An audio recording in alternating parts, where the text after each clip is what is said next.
Hello, everybody. Welcome to Hope and Healing at Home Art Therapy. I wanted to offer you a couple different things today. One is to finish up kind of recapping last week's Untangling Emotions. I finished mine up, I added a little more color, some words, some polka dots, and things like that. And as I was doing that, I gained some insights. And I thought I'd take a moment today to walk you through sort of how I process my art and some of the insights that can come out after just playing with art supplies with just a tiny bit of intention at the beginning. Also, I wanted to introduce you to these really fun supplies that I recently got. Chalk pastel pencils. So I don't know if any of you have played with pastels before, but they often come in blocks. I have a lot of clients who really enjoy the pastels because they're colorful, they have really soft feel to them, and are very forgiving, and they blend great. So that can be a lot of fun. One thing I really like about these pencils is they're pencils. You can move them around and not get anything on your hand until you decide to, until you blend them with your fingers. Because that is one of the drawbacks of chalk pastels. Some people really have a hard time with them because in the square form, it's all the chalk. There's no wrapping, there's no protection for your fingers, and so your fingers get very dirty. Other people really don't mind that. I like to have baby wipes or Kleenex or something nearby so people can wipe their hands off if they choose so. But the nice thing about these pencils is they come in, I got the one with a bunch of colors in it, but it's also nice because they're familiar like a pencil. Almost everybody that comes into your office will have at least held a pencil at some point. And so it feels like a pencil, looks like a pencil. You can write with it like a pencil. You can hold it different ways and use sort of the side of it to get a different look. But anyway, very great purchase if you enjoy getting art supplies. I highly recommend these. You can blend them really nice. And then with all these colors, you can take them out and you can hold them right up to your image if you want to match the colors. So like if I wanted to soften this edge a little bit, so you can pick the colors that you think match the best. You could write with it, or you can go on the side and get a little bit more heavy-handed a little bit. You can be very light-handed with it, and then you can come in and blend it. If that's not quite the color you were looking for, you can grab another color and put a little bit in here until you get the feel, the shade, the color that you like. So this is the collage I was working on today. I think what I'm going to do with this particular one is take a gel pen and add some stars up here in the sky. This is actually 3 different pieces of tree bark from an image that I ripped up, and I liked how this one created sort of a window for the lamb to look through. So that's something to think about when things just kind of go together for some unknown reason. It can really lead to some great questions and insights. So I'm excited to do some journaling about this one because there's some really fun things that happened as I started putting these images together. And when I gathered these images, for anybody out there doing collage or doing therapy, the step 1 that I always go to with people is just grab images that grab your attention. You don't have to know why. They just grab your attention, and you might not even use them today, but someday I bet you use them and they'll make sense. But I want to jump back to Untangling Your Emotions, part 1, and I sent that newsletter out, and some really interesting insights came out to me as I was doing this. So if you remember from last week, we started with thinking about our day and grabbing a pen or a pencil or marker, some kind of material, and creating a line to represent your day. My day started pretty mellow, and then it started to get a little topsy-turvy, and it got kind of crazy, and then it petered out, and then there was this really relaxing part of the day where my line just kind of meanders, and then my day wasn't done yet, so I ended with a bunch of question marks, didn't know where it was going. That was the whole directive. Grab something to write with and create a line to represent your day. Thinking about your emotions. Don't think too intensely, don't think too hard, don't try to make anything super specific. Just take a pencil or a pen or whatever you want to write with and make a line to represent your day somehow. Then, if you wanted to, I invited you to add some color. I added some water soluble crayons and then water, mixed up some of the colors to better express what the line was expressing. This was a pre-cut piece of paper. I cut out this great bird and these fun flowers. They just seemed to fit there. And then I started taking a hole punch and creating polka dots. I wanted to represent something sort of playful. So I just started adding polka dots. As I was doing that, some of the polka dots flipped over, and I noticed the words. As you guys can see on here, there were words on the back side of some of the polka dots, which then, of course, made me go, oh, what other words are on the other side of this sheet of paper? And then I intentionally punched out a few of them. And I put words that I thought fit with this line, the feelings I was having about it, right in there. So when I was feeling calm, I was also using kind words. I was thinking about the future. When I was calm in the morning, I was actually focusing on a Bible study that was talking about the importance of presence, of being with God. And then during this crazy bit, there was barking dogs, and they were in need of things. And some noisy stuff was on the TV in the other room, and it was reminding me of like war. And it just bubbled up all the stuff that I was hearing, the noises I was hearing made me feel this way, and I started acting in a way that sort of is represented by those colors and the squiggly lines. So hopefully that's making sense to you guys. As you take this untangling emotions idea further, creating the line, throwing colors on there, grabbing images that somehow resonate with that emotion, you don't have to understand it while you're putting it together. I guess that's really the key of today that I'm trying to express. It doesn't have to make sense as you put it together, because all the insight comes after. You pay attention to how you're feeling while you make it, and then you can start asking your questions of the piece, of yourself when you're done. I find it very helpful to start doing some writing as I look at the final image. And what I didn't notice as I was making the line was the things that I had intentionally chosen or I allowed to start happening around me in my day. The volume of a TV, the song on a radio, the status of my dogs tends to have a big impact on what my emotion is doing in the day. There are certain things, once I noticed what was going on, so after I drew the line, I added the color and the collage, I said, well, this really calm area, let's zoom in on there. What was going on? What was I doing? What were my surroundings like? And it allowed me to slow down and pay attention in hindsight to what was happening here. And I just did that for each section of the day. And I was able to come up with a few things that really affected my day that I could change the next day. So like, I really wanted to keep this emotion going. I really wanted to keep this emotion going. So I wrote down a note for myself of the things that helped make this possible. And then I paid attention to what was making these emotions that I didn't really like possible.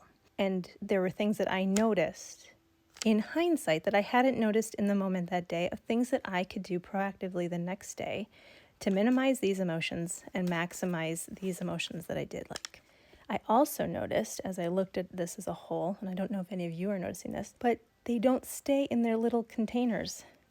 All the parts of my day somehow sort of merge into each other, whether it's with color, whether it's with drips, whether it's with these polka dots. The negative parts bled out a little bit, and the positive parts bled out a little bit. And in hindsight, in reviewing my whole day, I realized there was a lot more good and calm in my day than I had thought. These 2 moments of my day were relatively short moments, especially if compared to the whole 24 hours of a day. They were maybe a half an hour of my whole day. But these 2 emotions riled me up, and I was thinking I'd had a really bad day. But when I looked at my image, when I was done, I realized it had been a pretty good day. So something like this can help you gain perspective of your day. It helps you identify the things that help make all the different parts of your day possible, so that moving forward, you can gain some more mastery of your emotions, of your actions during the day that make different emotions possible. I really hope that gives you some ideas for moving forward in untangling your emotions and starting to feel like you have a little bit more control of your emotions in a day. No matter what's going on around you, you'll have tools. When you recognize what helps bring you to calmness, you'll always have those tools in the back of your mind, so that when something happens, something goes on around you, to start triggering and causing these emotions to erupt in your body, you can go, whoa, whoa, whoa, wait, what's going on? Okay, let me pull one of these other coping skills out. Let me calm this emotion down. I don't have to stay here. It's a really key concept that I find a lot of my clients really using well once they test it out and see that it works. And it gives you a sense of control in your life, which always brings more of the calmness. All right, so I also promised a little bonus today. I'm going to do a little flip through of my journal from last year. Treated myself last year to a planner, and it was great because it has daily and monthly pages where you can put the whole calendar in there. You can write about each day, but it also had this blank page each week. And I decided I'd do a collage or some kind of art on it because I'd really wanted to just do more art for myself. And it provided a nice little place for that. I do a lot of collage when I don't have a lot of time. You don't have to do collage. You can do sketching, you can do writing, whatever it is. But it's nice to have a space where you can intentionally allow yourself to express your inner thoughts, your emotions, to unload some things, to celebrate some things, to take note of important pieces that you want to remember. So I encourage you. It doesn't have to be in a journal, it doesn't have to be in a notebook. Lately I've been doing a lot of digital art to take note of things I wanted to remember from a day. So whatever works for you guys, do it. So this one I did with some friends. We were all making collages that day, and I was just having fun. It was the end of January last year, and for whatever reason, all these hearts were popping up in the images I was grabbing, so I collected those, and I just had fun creating an interesting image. I didn't have any thought other than, let's just have fun and make a nice image. And I had a ton of insights, personal insights about some deep down things, some ideas I wanted for the year that came to me after doing this, and I was able to write about it because I had this visual prompt. This was one I had collected words for a really long time to describe a relationship, and I had planned something big to do with it, and I ended up going, I am never going to make that big art piece. Let's just make a little art piece. And it helped me really think through some of the emotions, some of the thoughts I was having about that relationship. So I did a whole bunch of writing about that. I was listening to an art class, and there was a phrase in there that just grabbed my attention. So I decided to look it up. I have an old dictionary that I found, and I rip it up for collage a lot, but I looked up the word that was striking me that day and just kept thinking about it, found some images that resonated with the word, tossed them on the piece of paper with some glue, and then did some writing about it. It just helped me slow down and think more deeply about what's going on in my brain. Even things I didn't quite know that were developing in my brain, suddenly they come out when I have an image and it just pulls it out. Letters, words, images that just stood out to me. They don't necessarily go together, but they went together that day for me. The patterns, circles, did some drawing on top of things, and there's just something nice about, there's the relaxation piece for me in making a collage. I don't have to think about proportions or lines so much. It just is relaxing to make. And then when I look at it, I sit back and look at it. This thing that was just fun to make, there's messages in it for me. I let the collage spread out to this other page as I was writing down my insights that I gained from looking at this. Something that I do seems really instinctive to me, and I don't know if it is for you. As you look at images, suddenly an emotion will pop up, and often we brush it aside and we move on with our day. But putting it in a place where you can sit down, or having a space set up in your life where you can sit down with an image that grabbed your attention that day and write about it. Don't think about creating a great piece of writing or even censoring it to say, oh, does it sound good, or does it sound, oh, what will somebody think if I write that down? Write it down. Your brain's trying to tell you something. Your gut's trying to tell you something. And if you don't sit down to listen and give it a chance to speak, it'll just well up inside of you. And eventually, emotion after emotion, shoved down, ignored, put off to the side, told to wait, it will come out at some point, usually in some sort of an explosion. So something that I look at, we're talking about processing some art, I look at the colors, I look at the shapes, I ask questions about, do the images relate with each other? Like, if an image could speak, what would it say? Or what's the viewpoint from the character? Or so this one, you could ask questions of the butterflies. You could ask questions of the mother orangutan or the baby. You could ask questions of, well, what's this color mean to me? What's the shape of that line show me? What does it feel like? You know, these circles, the bubbles. What emotion does it stir up? What thought does it stir up? What could they be seeing? What is this mother orangutan? What's she looking at?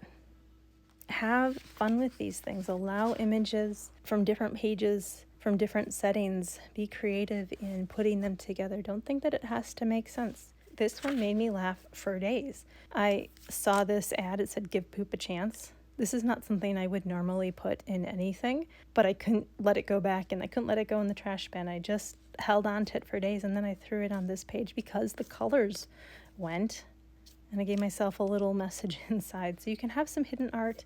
a good question for processing this one. Talk about how this setting feels. What could she be reading? What did she think when the butterfly landed? What is their conversation? What's the weather like that day? Is she cold? Is she hot? Is it comfortable? Is she listening or is she talking? Is the butterfly listening or talking? What tales do they have to tell each other? And what the heck is going on with Give Poop a Chance? Feel free to use stamps. Art therapy is not about creating a masterpiece. It's about allowing your emotions a chance to come out so that you can look at them a little differently. The next couple, I realized I had a theme as I flipped through here. I had been watching some art classes, and they always had paint collection books. So whenever they had extra paint from a painting, they just threw it in this notebook, this blank journal that they had laying nearby, and they would play with different ways of using that paintbrush or ways of blending the paint, or stamps that they had, or just quickly put it down. I did that with a couple of my paintings, and then I found collage images later. The paint went down sometimes weeks in advance of the images, and I found that it just created this different kind of emotional feel because the color is its own thing. The brush strokes are their own thing, and I found myself really inspired and led by the color and the brush strokes that I had previously put on the page. Sometimes I found things that correspond with the color, and that gave me art ideas, which is one of the purposes of my journal for me, is to come up with ideas for other paintings and other pieces of art for myself and just as my professional growth as an artist. But the other part that I love about these little collages that I do in my journals is it gives me a chance to explore my own emotions and just vent about things and play, allowing myself to play without it having to look good. And it's interesting to see what comes up. So again, playing with brush strokes. How can you put a tiny little image on there so that it makes sense? And what does that have to say about things in my life that day, that week, in my past?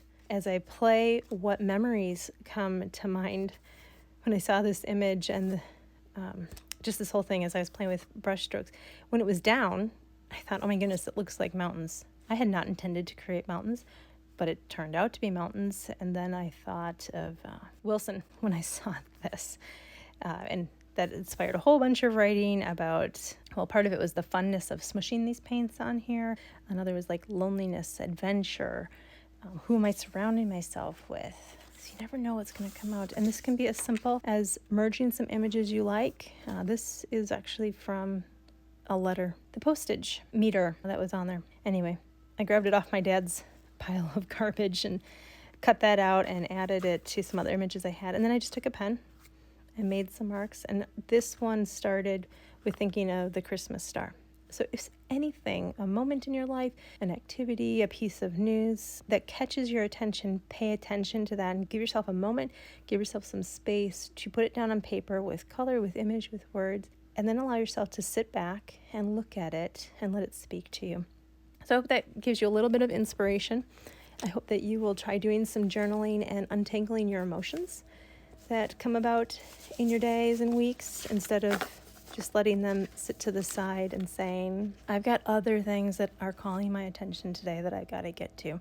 I've got other ideas in my newsletter that I send out each week to correspond with these lives. hopeandhealingathome.com is where you can sign up for that. As I revamp my website this week, I have decided to also start a monthly art studio update that's more about the art that I'm doing for art's sake. The weekly art therapy lives and the weekly newsletter about those lives is all about art therapy, about processing emotions and situations in life through art. And then the art studio monthly update will be about the art that I'm making, the classes and inspiration and things like that.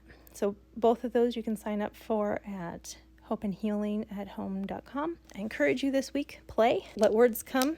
When you see images, grab them and give yourself time to be still, time to pay attention to yourself and your emotions. And you might be amazed, might be surprised at what insights come out. Very exciting news. February 3rd, we're going to have a guest, Michelle Watson, and she has some really exciting stuff to talk about. Particularly, she focuses on fathers and daughters and that relationship, that super important relationship. And she gives really practical advice. She's got 2 books out, so they're all very practical on ways that dads can talk with their daughters and turn their hearts back towards their daughters and be there for them. Take care. Let me know if there's anything that you would like to see addressed, whether it's an emotion or a situation And I will make sure to do that for one of these lives. Have a good week.